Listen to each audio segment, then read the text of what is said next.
धृतराष्ट्र को महाभारत में कुरुक्षेत्र के युद्ध का सबसे बड़ा खलनायक माना जाता है, क्योंकि वे चाहते तो इस युद्ध को रोक सकते थे, परंतु उन्होंने पुत्र मोह में उन्होंने अपने ही वंश का नाश करवा दिया।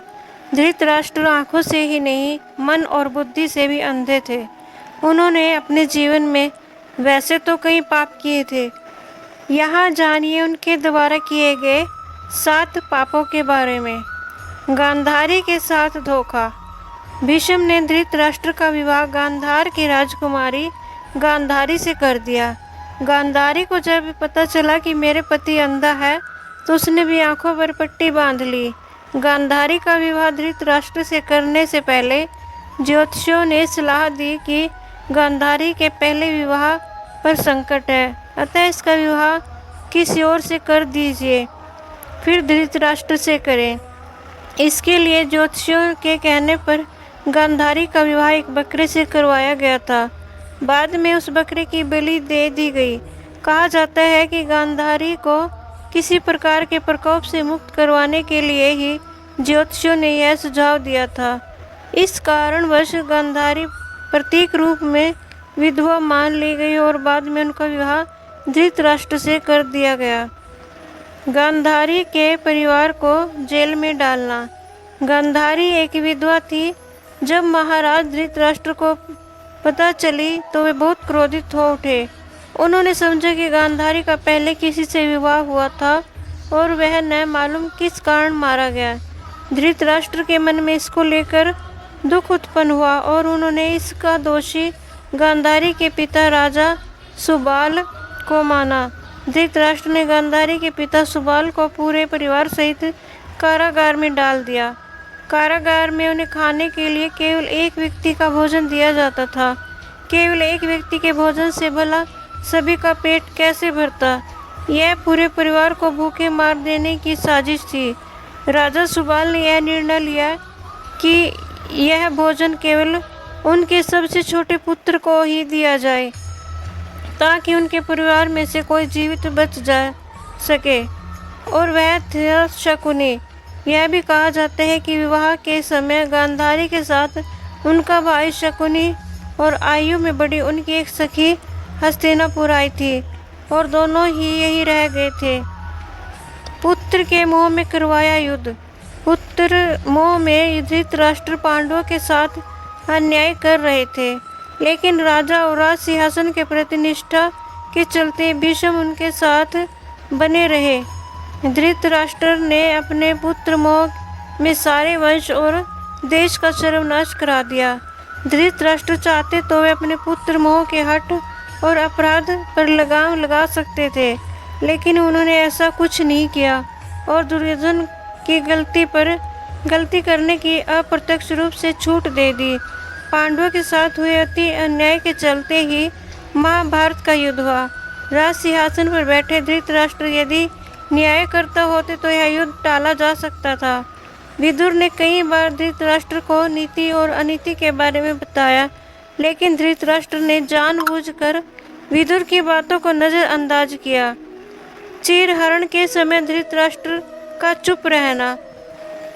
द्रौपदी के चीरहरण के समय भी भीष्म और धृतराष्ट्र चुप रहे और इसी के चलते भगवान कृष्ण को महाभारत युद्ध में कौरवों के खिलाफ खड़े होने का फैसला करना पड़ा। चीरहरण महाभारत की ऐसी घटना थी जिसके चलते पांडवों के मन में कौरवों के प्रति नफरत का भाव स्थायी हो गया। यह एक ऐसी घटना थी जिसके चलते प्रतिशोध की आग में सभी जल रहे थे। अधर्म का साथ दिया। वयोवृद्ध और ज्ञानी होने के बावजूद धृतराष्ट्र के मुंह से कभी न्याय संगत बात नहीं निकली। पुत्र मोह में उन्होंने कभी गांधारी की न्यायोचित बात पर ध्यान नहीं दिया। गांधारी के अलावा संजय भी उनका न्यायोचित बातों से अवगत कराकर राज्य और धर्म के हितों की बात बताता था, लेकिन वे संजय की बातों को नहीं मानते थे। वे हमेशा ही शकुनी और दुर्योधन की बातों को ही सच मानते थे। वे जानते थे कि ये अधर्म और अन्याय कर रहे हैं, फिर भी वे पुत्र का ही साथ देते थे। अधर्म का साथ देने वाला कैसे खलनायक हो सकता है? भीम को मारने की इच्छा। युद्ध का अंत हो चुका था और पांडु पुत्र भीम ने धृतराष्ट्र के पुत्र दुर्योधन का वध कर दिया था। इसको लेकर धृतराष्ट्र के मन में क्रोध और बदले की भावना प्रबल हो उठी थी। अतः मौका पाकर धृतराष्ट्र भीम को मार डालना चाहते थे। एक बार की बात है जब महाभारत का युद्ध जीतने के बाद पांचों पांडव श्री कृष्ण के साथ हस्तिनापुर महाराज धृतराष्ट्र से मिलने पहुँचे तो भीम के अलावा सबने धृतराष्ट्र को प्रणाम किया था तथा उनके गले मिले। बाद में भीम की बारी आई तो भगवान श्री कृष्ण धृतराष्ट्र की मंशा जान चुके थे। अतः भीम धृतराष्ट्र को प्रणाम करके उनके गले मिलने के लिए आगे बढ़ने लगे तो श्री कृष्ण ने भीम को इशारों से रोक दिया और उनके स्थान पर भीम की लोहे की मूर्ति आगे बढ़ा दी।